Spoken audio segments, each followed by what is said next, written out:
오늘 말씀 제목은 그리스도인들의 딜레마다라고 하는 주제가 되겠습니다. 여기서 딜레마라고 하는 뜻은 진퇴양난, 그러니까는 앞으로 나아갈 수도 없고 뒤로 또 돌아갈 수도 없는, 다시 말하면 이러지도 저러지도 못하는 갈등적인 상황을 말해주고 있습니다. 그리스도인들이 세상에서 믿음으로 살려고 할 때에, 또한 진실과 정직으로 일관된 그런 삶을 살려고 할 때에 겪게 되는 고민과 갈등이 참 많이 있습니다. 그것은 현실 생활 속에서 말씀이 내 삶에 그대로 적용되지 못하고, 말씀은 말씀이고 현실은 현실이란 그런 이유로 신앙 양심을 속이는 일입니다. 그래서 말씀보다는 현실과 쉽게 타협하는 것이 오늘 우리들의 그 모습임을 우리는 알게 됩니다. 그래서 많은 신앙인들은 교회에서는 예배 드리고 또 성경을 공부하고 또 성경의 지식을 가지고 있기는 하지만은 세상에 나아가서는 말씀보다는, 하나님보다는 현실을, 세상의 흐름을 더 중요시하고 따라가는 경우들이 적지 않은 것을 알 수가 있어요. 그래서 오늘 본문의 말씀은 이런 부분에 대해서 그리스도인들에게 두 가지의 중요한 귀한 교훈을 가르쳐 주고 있습니다. 올해 여호수아서 1장에 있는 말씀을 보면 하나님께서 여호수아에게 사명을 주셨는데, 그것은 가나안 땅을 정복하라고 한 것입니다. 정복하라고 하시면서 약속해 주신 말씀이 있어요. 내가 모세와 함께 있던 것 같이 너와 같이 있을 것이다. 또한 두려워 말고 어떤 일에도 놀라지 말고 마음을 강하게 하고 담대히 하라. 그렇게 격려도 해 주셨습니다. 또한 여호수아가 하나님의 말씀을 또 백성들에게 전했을 때에 백성들은 모두가 한 마음이 되어서, 예전에는 모세의 말에 우리가 순종했던 것처럼 이제는 당신 여호수아의 말에 우리가 절대적으로 순종하겠다는 그런 약속과 더불어 격려를 받았어요. 만일 누구든지 어떤 사람이든지 당신의 말을 어기게 되면 죽임을 당할 것입니다. 얼마나 참 백성들이 한 마음이 되어서 지도자를 위해서 기도도 해주고 또 격려도 해 주었던 것을 보게 됩니다. 이런 정도 되면은 이제 여호수아는 가나안 땅을 정복하기 위해서 맨 먼저 이제 실행해야 될 것은 하나님의 말씀대로 그대로 들어가는 것인데, 그런데 요단강을 건너기 전에 여호수아는 두 사람의 정탐꾼을 뽑아서 여리고를 정탐을 하라고 한 것입니다. 그래서 지금 그쪽 상태가 어떤지 또 어떤 길로 가야 되는지, 그래서 두 사람의 정탐꾼을 보내게 되었는데, 이 두 사람이 어디에 가서 어느 집에 들어가게 되느냐, 기생 라합의 집으로 들어갔었다. 그런데 기생 라합이 참 놀랍게도 이 두 사람을 집으로 이제 초청을 하고 그 집에서 유숙을 하다가 어떤 군사들에 의해서 발각이 된 거예요. 그러니까 그 군사들이 여리고 왕에게 이제 그것을 이야기를 하니까 여리고 왕이 군사들을 보내가지고 잡아 들이라고 했어요. 군사들이 이제 라합에게 와서 내가 숨겨놓은 정탐꾼들을 내놓으라고 할 때에 라합은 거짓말로 그들이 어디로 갔는지 나는 모릅니다. 우리 집에 온 것은 맞지만은 해가 질 무렵 이미 성을 빠져나갔으니까 당신들이 쫓아가면은 이제 만날 수 있을 것입니다. 이미 지붕에 숨겼다. 그렇게 기록해 주고 있는 것을 볼 수가 있습니다. 그래서 오늘 우리가 물어야 될 질문이 뭐냐면 여호수아는 꼭 정탐꾼을 보내야만 했었는가? 눈의 아들 여호수아가 시딤에서 두 사람을 정탐으로 보내며 이르되 가서 그 땅과 여리고를 엿보라. 하나님께서 이미 여러 차례 하나님께서 주시는 그 땅으로 들어가라, 그런 말씀을 듣기도 했고, 사실 그 당시로부터 40년 전에 여호수아는 이미 가나안 땅을 정탐한 적이 있습니다. 12명이 정탐을 하고 돌아왔어요. 10사람이 우리는 그 땅에 들어갈 수 없습니다. 불신앙적인 보고로 인해서 거기에 많은 사람들이 통곡하며 원망하며 불평하다가 40년 동안 광야 생활을 하게 되었고, 그리고 그 사람들은 광야에서 전부 다 엎드려졌다, 죽었다 그랬어요. 얼마나 참 안타까운 일이겠어요. 사실 애굽에서 가나안 땅까지는 10하루길이라 신명기에 그렇게 나와 있어요. 10하루길이면 들어갈 수 있는 그런 거리를 그들은 원망하고 불평하다가 결국에는 40년 동안을 허송세월을 하게 되었고, 그 사람들, 그 많은 사람들이 다 광야에서 죽은 그런 사실을 여호수아가 지금 다 알고 있다는 얘기예요.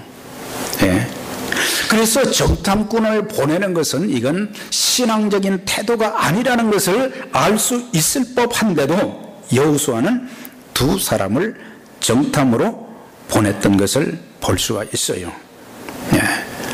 그래서 우리가 물어야 될 질문은 하나님의 사람으로 또 백성들의 지도자로서 하나님이 그렇게 말씀하시고 백성들도 격려해 주셨는데도 불구하고 정탐꾼을 보내야 했는가? 우리가 신명기 1장에 보면 신명기는 모세의 그 설교로 구성이 되어 있어요. 신명기는 모세의 설교 3편이 기록되어 있는 것이 신명기예요. 그런데 첫 번째 설교인 신명기 1장 21절 이하에 보면 하나님께서 그 백성들에게 이런 말씀을 하셨다고 모세가 설교를 했어요. 너희 하나님 여호와께서 이 땅을 너희 앞에 두셨은즉 너희 열조의 하나님 여호와께서 이르신 대로 올라가서 얻으라. 그 내용을 하나님이 하신 말씀을 모세가 백성들에게 설교를 했어요. 광야에서. 그랬는데 너희가 내 앞으로 나와 말하기를, 그러니까는 하나님의 말씀을 전했을 때 백성들이 모세 앞에 와가지고 이렇게 말을 했어요. 우리가 그 땅에 들어가기 전에 사람을 우리 앞서 보내 우리를 위해서 그 땅을 정탐하고 어느 길로 올라가야 할지를 우리에게 회복해 하자, 보고하게 하자 하기에 모세 그가 내가 그 말을 선히 여겨 너희 중에서 매 지파에 한 사람 12를 택하매, 그 설교를 했어요.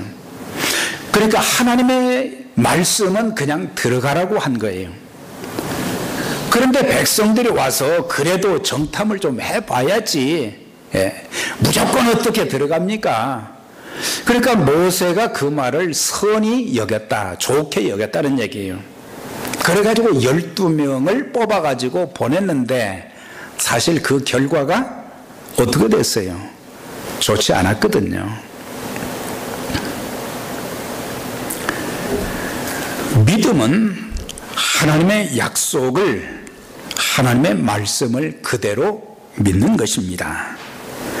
이성적으로 볼 때는 정탐하는 것이 더 좋게 보이기도 합니다만은, 그러나 믿음은 이성을 초월해야 된다는 것입니다. 그러니까 이성은 사건이나 환경에서 시작을 해요. 그러니까 이성적인 그런 생각은 지금 어떤 사건이 일어났는가, 또 이런 상황 속에는 어떻게 해야 되는가, 인간적으로 먼저 생각하는 거예요. 그렇기 때문에 우리가 신앙생활하고 하나님을 섬기고 하나님의 일을 하면서 우리의 이성과 지식을 초월한 믿음으로 할 때에 하나님의 역사가 일어날 수 있다고 하는 것을 가르쳐 주는 거예요. 왜 나에게는 하나님의 기적이 일어나지 않지?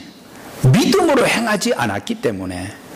우리 주님께서도 이 땅에 오셔서 참 병자들을 고치실 때마다 물론 주님의 능력으로 고쳐주셨지만 항상 거기에 따른 말씀이 뭐예요? 내 믿음대로 되리라, 내 믿음대로 될지어다, 그렇게 말씀을 하셨어요. 그러니까 그들의 믿음이, 주님의 능력도 있으시지만 그들의 믿음이 죄사함을 받고 병을 고치는 동기가 되었다는 것을 가르쳐 주고 있습니다. 그래서 이성은 사건이나 환경에서 시작하지만 믿음은 하나님으로부터 시작이 되는 거예요. 그래서 우리가 어떤 판단을 할 때 이성적인 판단보다는 약속의 말씀을 더 신뢰해야 우리는 살아계신 하나님을 체험할 수 있게 되는 것이고, 또 모든 결과는 하나님께 맡기는 거예요. 그러면 그 결과를 하나님께서 합력해서 선을 이루시는 그런 역사가 있게 되는 것입니다. 그런데 신명기의 설교를 하면서 이제 그렇게 설명을 했는데, 민수기 13장 1절에 보면 참 또 이해할 수 없는 내용이 나와요. 여호와께서 모세에게 가라사대 12사람을 보내요. 이건 하나님이 모세에게 하신 말씀이에요. 내가 이스라엘 자손에게 주는 가나안 땅을 탐지하게 하되 그 종족의 각 지파 중에서 족장된 자 한 사람씩을 보내라. 하나님께서 그냥 들어가라고 해 놓으시고 여기서는 12명의 정탐꾼을 보내라고 한 것은 우리가 성경을 전체적으로 읽어봐야 이해가 되는 거예요. 그러니까 하나님께서는 미리 그 땅에 그냥 들어가라고 하셨는데 백성들이 와서 때를 쓴 거예요. 사실은 숫자가 많으니까 때를 써서 그래도 우리가 정탐을 해야지, 무슨 말입니까? 그러니까 모세가 하나님 앞에 그걸 물었던 거예요. 백성들이 이렇게 때를 쓰는데 어떻게 하면 좋겠습니까? 그랬더니 하나님께서 민수기 13장에 말씀을 하신 거예요. 가나안 정탐은 하나님께서 원치 않으셨던 일입니다. 그냥 들어가서 취하라고 하신 거예요. 그러면 왜 민수기 13장에서는 정탐을 하라고 하셨는가? 이건 하나님이 기뻐하셔서, 하나님이 원하셔서 허락하신 것이 아니고 단순한 허용적인 뜻이지 본 뜻이 아니었다는 것을 가르쳐 주고 있어요. 우리가 아이들 이렇게 보면은 때를 쓸 때가 참 많거든요. 말도 안 되는 걸 가지고 자꾸 우기잖아요. 그럼 네 마음대로 해봐. 나중에 실수를 해보면 부모님이 나한테 그때 그렇게 말한 것이 맞구나, 그것을 그때서야 알게 되는 거예요. 그러니까 이것은 허용적인 뜻이지 본 뜻이 아니라는 것을 우리가 알아야 되는 것입니다. 백성들이 너무 완강하게 주장을 하기 때문에 모세도 동의를 했던 것이고 하나님께서도 너희들 그러면 하고 싶은 대로 해봐라 허용적으로 했는데 결국에 그들은 40년 동안 광야 생활을 하다가 그 다음에 약속의 땅에는 들어가지도 못하고 다 죽게 되었다는 것을 우리가 유념할 필요가 있어요. 우리가 비슷한 상황이 사무엘상 8장에도 보면 나와요. 이스라엘 역사가 왕정 제도가 시작되기 전에는 사사시대였어요. 그래서 마지막 사사가 사무엘이었거든요. 그런데 사무엘이 나이가 많았을 때에 그때 그 사무엘의 아들들이 사사로 있었지만 잘하지 못했어요. 그러니까 백성들이 이제 사무엘에게 와서 우리에게도 왕을 세워주세요 그랬거든요. 그러니까 사무엘이 생각했을 때는 하나님이 우리의 왕이신데 왜 우리한테 세상 이방 민족들이 그때 당시 왕을 세워서 나라를 이제 이끌어가고 있었거든요. 그러니까 그게 참 보기가 좋았던지 우리에게도 왕을 세울 수 있도록 해달라 그랬어요. 사무엘이 참 꺼림직한 거예요. 그래서 하나님 앞에 또 물었어요. 하나님, 이렇게 백성들이 왕을 세워달라고 하는데 어떻게 하면 되겠습니까? 그랬더니 하나님께서 이렇게 말씀하셨어요. 백성이 내게 한 말을 다 들어라. 그들이 너를 버림이 아니요 나를 버려 자기들의 왕이 되지 못하게 함이니라. 그러니까 하나님 버린 것이지 너를 버린 것이 아니다. 그러니까 백성들이 왕을 세워달라고 하라니까 그냥 세워주어라. 이건 뭐예요? 하나님의 허용적인 뜻이라고 하는 것을 알 수가 있어요. 자, 그러면은 왕을 세워가지고 사실 이스라엘 역사를 이렇게 쭉 보면은 수많은 왕들이 있었잖아요. 북쪽에도 20명의 왕들이, 남쪽에도 20명의 왕들이 있었지만 그 왕들 중에 물론 몇 사람은 잘했지만 거의 대다수가 왕으로 세워놓았더니 폭정을 행하고 나라를 잘 다스리지 못하고 백성을 잘 섬기지 못하고 우상을 숭배하고 하나님의 진노와 심판으로 인해서 나라가 엉망진창이 되고 백성들은 남쪽도 북쪽도 망하고 말이죠.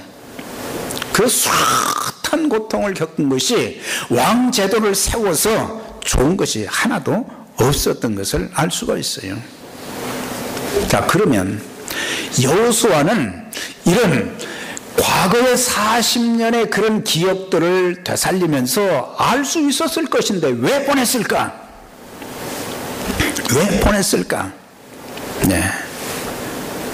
여호수아가 두 사람의 정탐꾼을 보낸 것은 잘한 일인가 잘못한 일인가? 성경은 여기에 대해서 침묵하고 있어요. 언급을 안 하고 있어요. 아무 말씀이 없어요.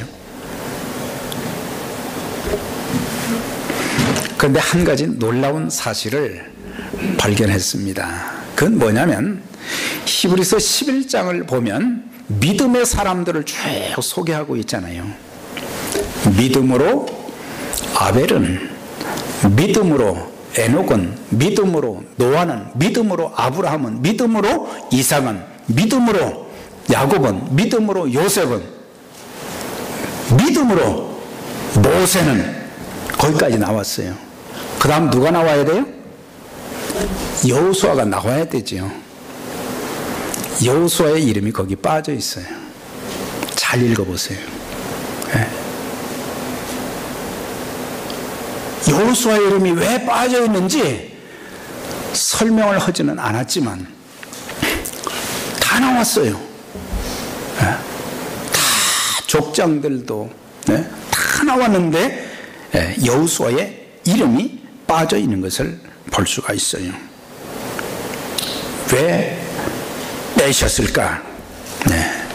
여호수아가 참 젊었을 때부터 또 80이 돼서 가나안 땅을 정탐하는 또 정복하기까지 또 마지막 죽음의 임종 직전에 그가 유언한 그런 내용들을 보면은 참 신앙생활하는 사람들에게, 하나님 믿고 예수 믿는 사람들의 좋은 본이 되는, 귀감이 되는 그런 인물인데 그게 없단 말이에요. 하나님 말씀 액면 그대로 이렇게 믿으면은 하나님께서 하시는 일들이 나타날 것인데, 종종 우리는 우리의 상황부터, 현재 지금 이런 상황 속에서 내 머리가 움직이는 대로 하다 보니까 우리가 실수를 하는 경우들이 많다고 하는 거예요. 어떤 학자는 두 사람의 정탐꾼을 여호수아가 보낸 것은 그가 몰랐지만 나중에 기생 라합을 구원하고자 하는 하나님의 뜻이 계셨기 때문에 보냈다, 뭐 그렇게 얘기도 했지만 그렇게 설득력은 없습니다. 우리는 어떤 경우에도 내 생각이나 계획, 지식, 경험보다는 하나님의 말씀을 더 중요하게 여겨야 된다는 사실이에요. 지금까지 제가 신앙생활을 해오면서 8살 때부터 교회를 나갔고 지금까지 신앙생활을 교회를 중심으로 했어요.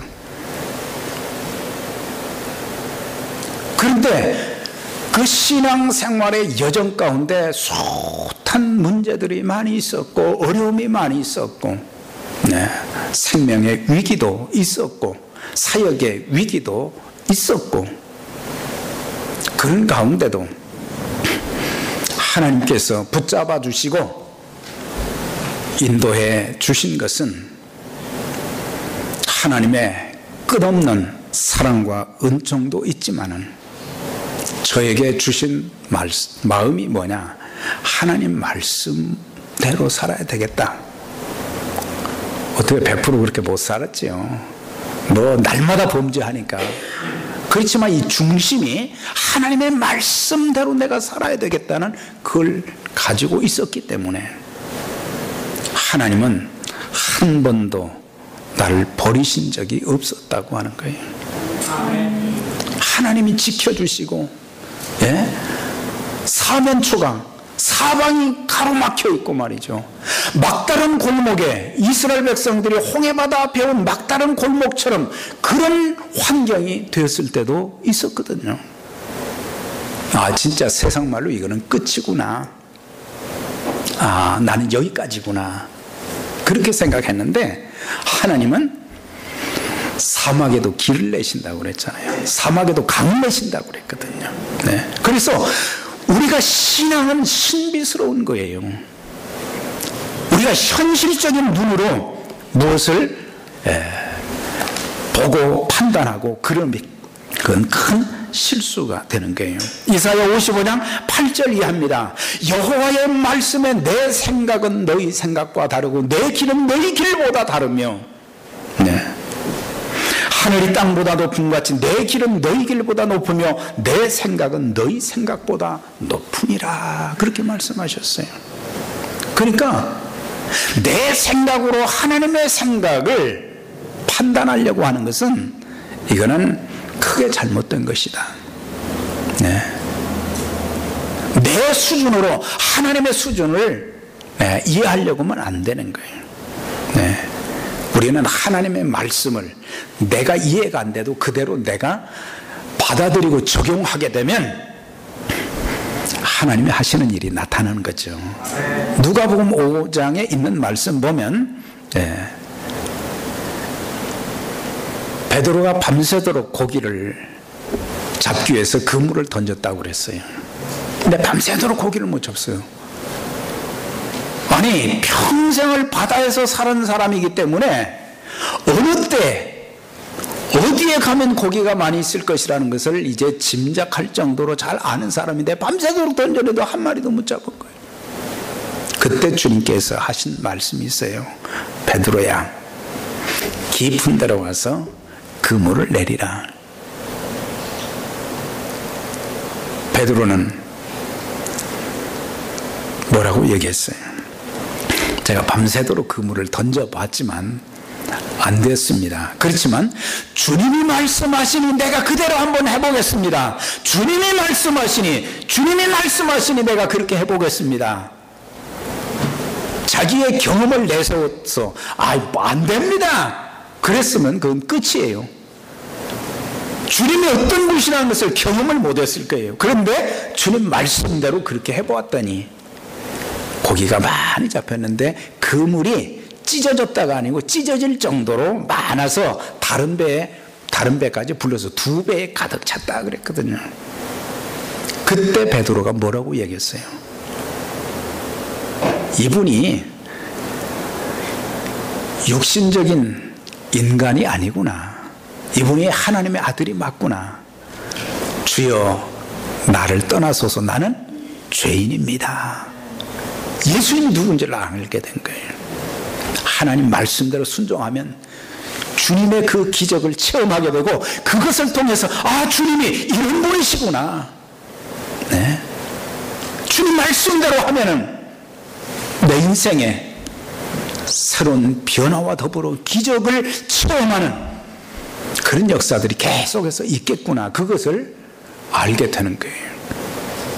그래서 우리가 이런 체험을 많이 할수록 하나님을 더 깊이 알아가고 그 체험한 것을 하나님이 나와 함께 하신 것을 사람들에게 전하게 될 때 그게 진정한 전도가 될 수 있는 것 아니에요.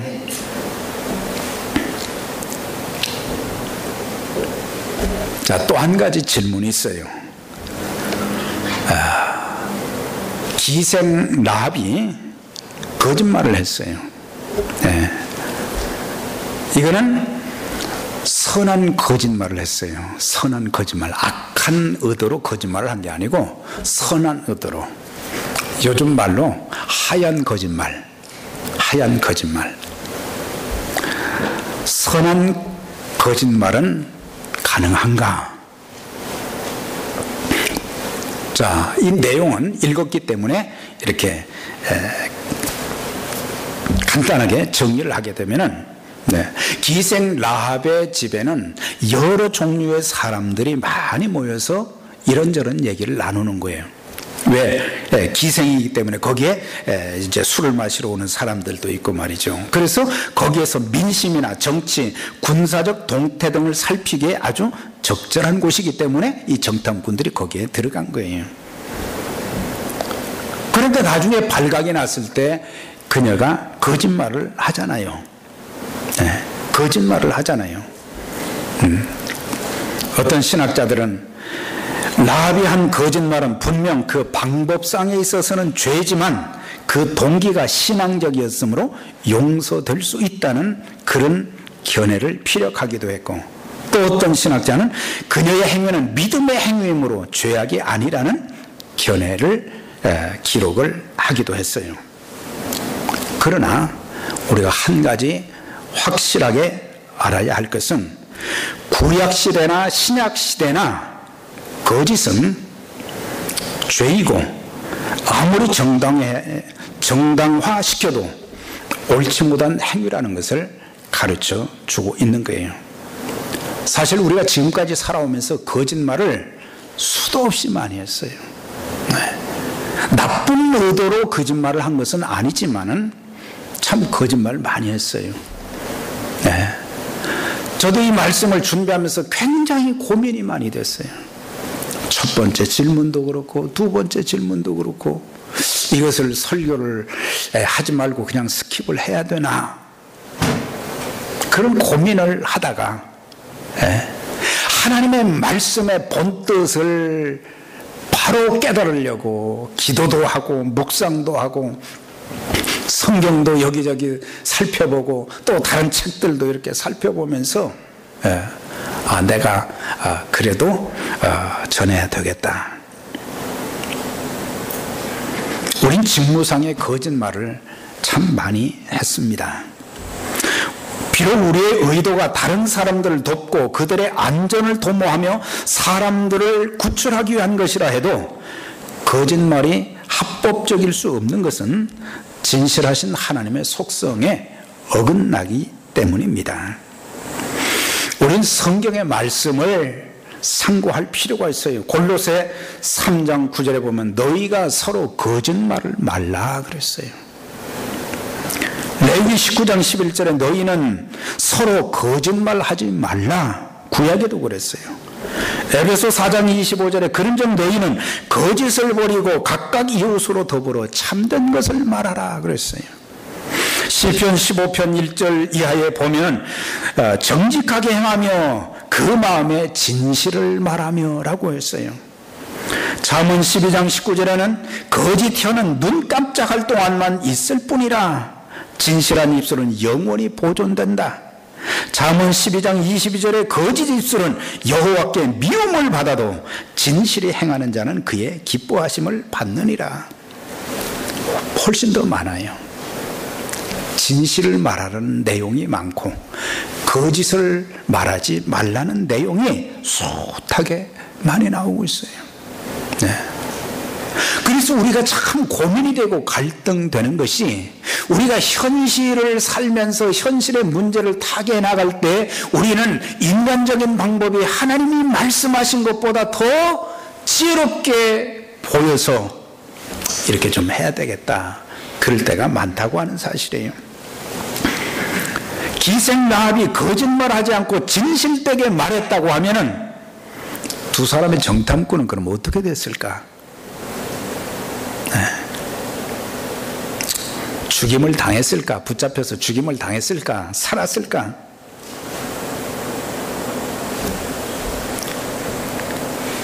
여러분들은 어떻게 생각하세요?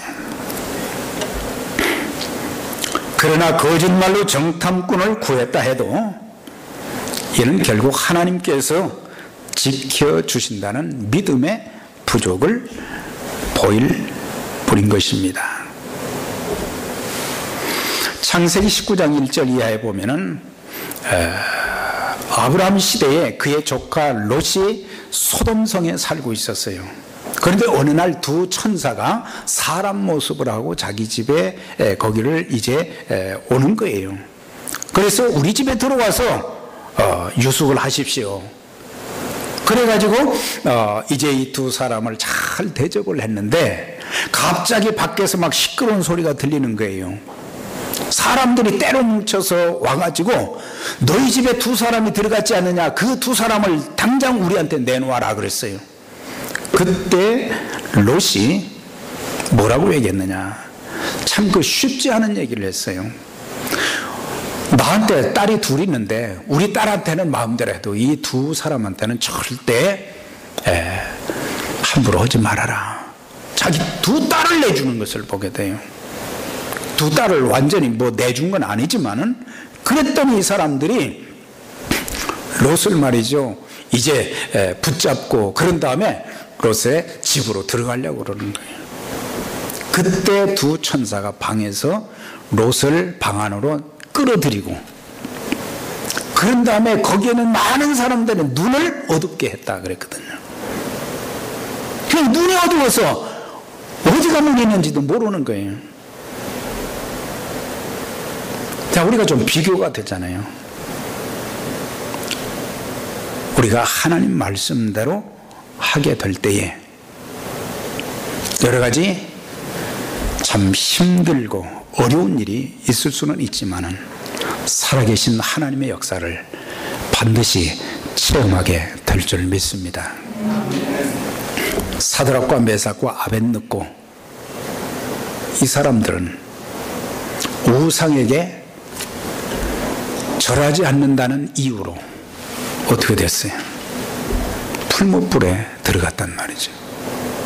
하나님 거기서 끌어내 주셨고, 다니엘은 하나님 앞에 하루에 3번씩 예루살렘을 향해서 창문을 열어놓고 기도했다고 그랬어요.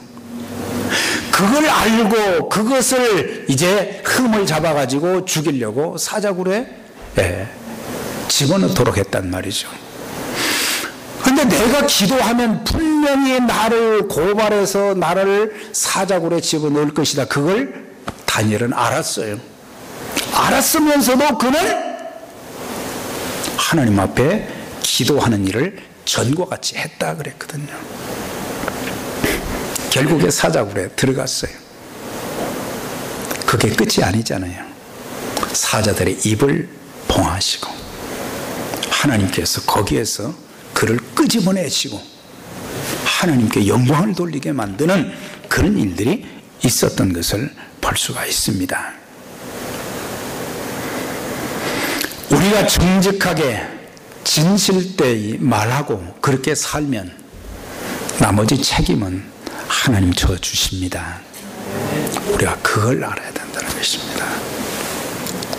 우리가 갈등이 될 때가 참 많아요. 이거 어떻게 해야 되는가?